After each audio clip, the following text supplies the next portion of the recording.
Nagsimula ang movie kung saan ay ikinukwento ni T.S. na lumaki sila sa paniniwala ng kanyang ama tungkol sa impyerno, at mahigpit silang pinaaalalahanan nito na matakot silang gumawa ng mga kasalanan, upang hindi sila maparusahan sa impyerno, at pagkatapos ay makikita natin na dumalaw ang kanilang buong pamilya sa isang namatay nilang kapitbahay. Pinagtatalunan ng magkakapatid kung nasa langit o impyerno na ba ang kaluluwa ng namatay na iyon. Ilang sandali ay biglang nakarinig si T.S. na may humihingi ng tulong na tila nagmumula ang boses sa kailaliman ng lupa, kaya't hinanap niya sa kwarto ng bahay na iyon ang babaeng humihingi ng tulong. Pagkatapos ay nakita niya ang isang babaeng umiiyak habang nakakadena ito sa isang kwarto. Biglang lumingon ito sa kanya kaya't agad siyang nagtatakbo sa sala at sinabing pinaparusahan ang patay na iyon sa impyerno. Kinabukasan ay makikita natin na nagtuturo tungkol sa mga kaparusahan sa impyerno ang kanilang ama na si Zekir dahil isa itong religious leader sa kanilang nayon.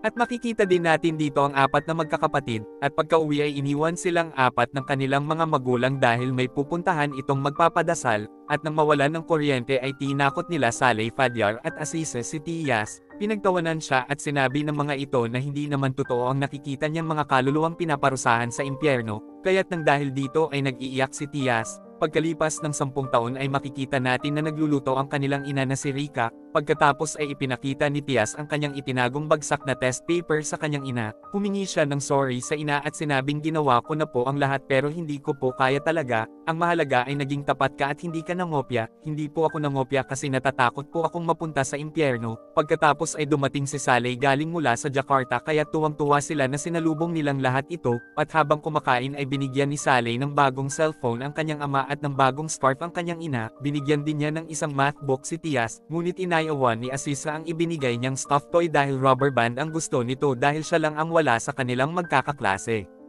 Pagkatapos ay biglang nalaglag ang itinatagong bagsak na test paper ni Tias, kaya't nang makita ito ng kanyang ama ay pinarusahan siya nito at pinagpapalo ang kanyang kamay. Ilang sandali ay biglang may tumawag sa telepono, kaya't laking gulat ni Tias nang marinig niya na namatay na ang kaklase ni Aziza dahil binawi nito ang sarili nitong buhay. At makikitang napasilip din sa pinto si Aziza nang marinig na patay na ang kanyang kaklase. At sa kwarto ay sinabi ni Aziza kay Saleh na kakanta siya ng alas 8 ng gabing iyon sa kabilang nayon ngunit ayaw naman siyang payagan ng kanilang ama. Pagkatapos ay pumasok si Tias at sinabi niya kay Aziza na kasalanan ng kaklase mo na bawiin ang kanyang sariling buhay. Sinabi ni Aziza na bakit ako sinisisi mo, kasalanan ko ba yun, at pagkatapos ay nilayasan siya nito, at sa labas ay nagpaalam na sa kanila sila Zekir dahil pupunta ang mga ito sa namatay na kaklase ni Aziza. Sinabi ni Saleh na ako na po ang bahala sa aking mga kapatid. Pagkaalis nila Zekir ay sinabi ni Saleh na gumayak na kayong lahat para hindi tayo malate. Nagtaka sila Tias kung saan sila pupunta dahil hindi naman alam ito ng kanilang mga magulang, kaya't sinabi ni Saleh na pupunta tayo sa kabilang nayon upang makakanta si Aziza at tatawid tayo ng ilog ng di tayo malate.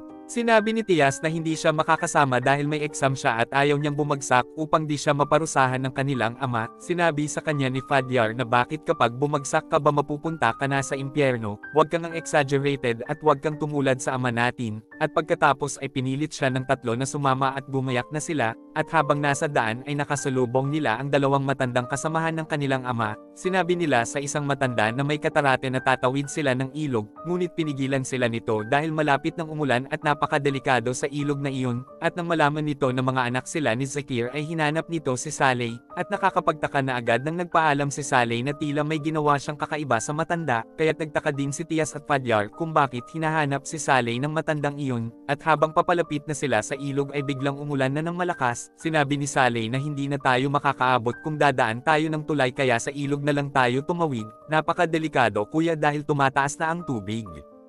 Kaya nga bilisan nyo hanggat hindi pa tumataas, basta magtiwala lang kayo sa akin at ako ang bahala sa inyo. Ayaw na ni Tias ngunit sinabi ni Fadyar na basta sundin na lang natin si kuya. Samantala habang nagdarasal sila Zekir ay biglang nawalan ng kuryente kaya't nagsindi sila ng mga kandila, at sa ilog ay patuloy na binabagtas ng magkakapatid ang mga batuhang dinadaanan sa gitna ng malakas na agos ng tubig at malakas na pag-ulan. Samantala sa burol ay laking gulat ni Rika nang biglang lumingon sa kanya ang patay at naalala niya ang kanilang mga anak, at sa ilog ay makikitang biglang tinangay ng isang malakas na bugso ng tubig ang magkakapatid, kaya't nahulog sila sa talon at tumama ang mga ulo nila sa mga bato at dahil dito ay nalunod silang lahat. Samantala pagka-uwi sa bahay ay hinanap nila Zekir at Rika ang kanilang mga anak, at pagpasok ni Rika sa isang kwarto ay nakita niya na nakatalikod si Aziza, at laking gulat niya nang biglang humarap ito sa kanya at nagmukha na itong isang demonyo ngunit bigla din itong nawala.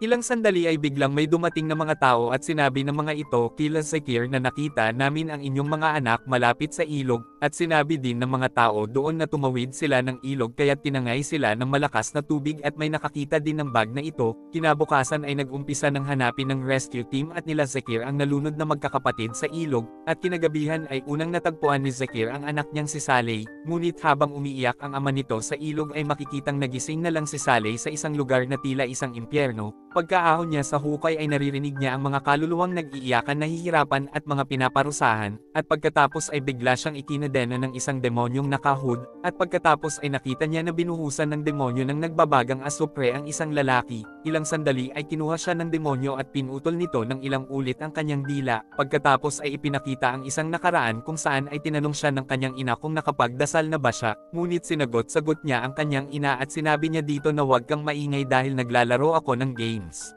Samantala sa ilog ay nakita na ni Zakir si Fadyar, at pagkatapos ay inuwi na nila ang katawan ng dalawang magkapatid sa kanilang bahay upang maiburol, at sa impyerno matapos iupo ng demonyo si Fadyar ay tinusok nito ang kanyang dalawang mga mata, at nang makita siya ni Saleh ay pinakawalan siya nito, ngunit si Saleh naman ang tinusukan sa mukha ng nagbabagang bakal, at ipinakita ang isang nakaraan kung saan ay sinabi ni Saleh kay Fadyar na ililibre niya ito sa isang spa na may extra service at maraming magagandang mga babae, at sa kwarto ay nakita ni Rika ang isang gamot na pampagana at iba't ibang mga babae na kasama ni Fadyar sa mga picture. Samantala sa impyerno ay inihagis ng demonyo ang magkapatid sa dagat ng apoy, at kahit na gumagaling sila ay patuloy pa din silang pinarurusahan ng paulit-ulit ng mga demonyo. Samantala ay dumating ang ilang mga tao sa bahay nila Zakir at ipinaalam ng mga ito na nakita nila ang isa sa mga anak nila at sa kabutihang palad ay buhay ito, kaya't isinugod nila si Tias sa ospital, at pagkarating nila sa ospital ay sinabi ng doktor na kritikal pa din ang kalagayan ni Tias.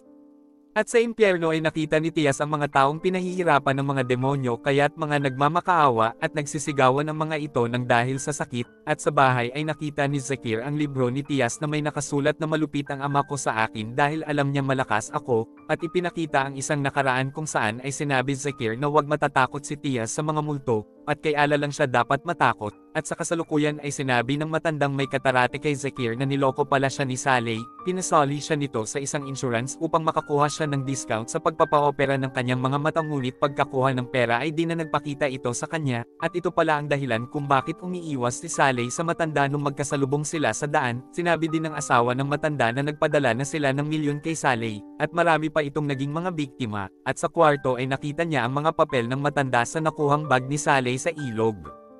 At ito pala ang mga pera na binibigay ni Saleh sa kanyang ina at sa mga bata, at ito din ang dahilan kung bakit umalis ito sa kanilang nayon upang pagtaguan niya ang lahat ng mga niloko niya, at sa kasalukuyan ay nakita ni Zakir si Aziza sa ilog, at pagkatapos ay inuwi na niya ito sa kanilang bahay upang maiburol, at siya pala ang dahilan kung bakit binawi ng kanyang kaklase ang sarili nitong buhay, dahil siniraan at kinuha niya ang rubber band nito. At sa impyerno ay pilit na inaalis ni Aziza ang rubber band sa kanyang kamay, at nakikita din nila ni Tias na paulit-ulit na itinatali ng kanyang kaklase ang sarili nitong leeg, at lumalabas na parusa ito dahil sa pagbawi ng kanyang kaklase sa sarili nitong buhay. Kinuha ng demonyo si Aziza at pagkatapos ay hinila nito ang kanyang dila at ipinako, pagkatapos ay nilagarin ng demonyo ang kanyang mga kamay hanggang sa maputol. Makaraan ng ilang araw ay inilibing na nila ang tatlo, at ipinakitang walang katapusang pinahihirapan ang mga ito sa impyerno. Pagkatapos ay sinabi ni Tias na tama ang kanyang ama sa sinabi nito na ang ating mga makamundong kasalanan ay ang magpaparusa sa atin sa impyerno, at nang tanggalin niya ang hood ng mga demonyong nagpaparusa sa kanyang mga kapatid ay lumalabas na ito din pala ang mga kapatid niya. Pagkatapos ay sinabi ng kanyang sarili na hindi dito ang lugar mo, at ipinakita ang isang nakaraan kung saan ay sinabi niya sa kanyang ina na totoo po bang mapupunta sa impyerno ang mga taong tanga. Ang mga tangang tao ay hindi yung mga bumabagsak sa kanilang klase, kundi ito yung mga taong ginagamit ang kanilang mga talino sa masasamang mga bagay.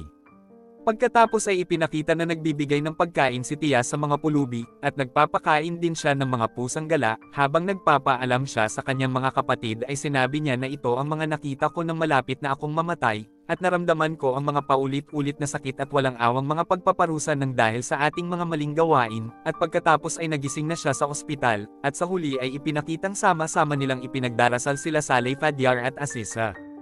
At dito na po nagtatapos ang ating movie. Mag-subscribe ka na po Lods para sa magagandang mga movie na katulad nito. Maraming salamat po sa iyong panunood at pagsuporta. Ingat po palagi Lods. God bless.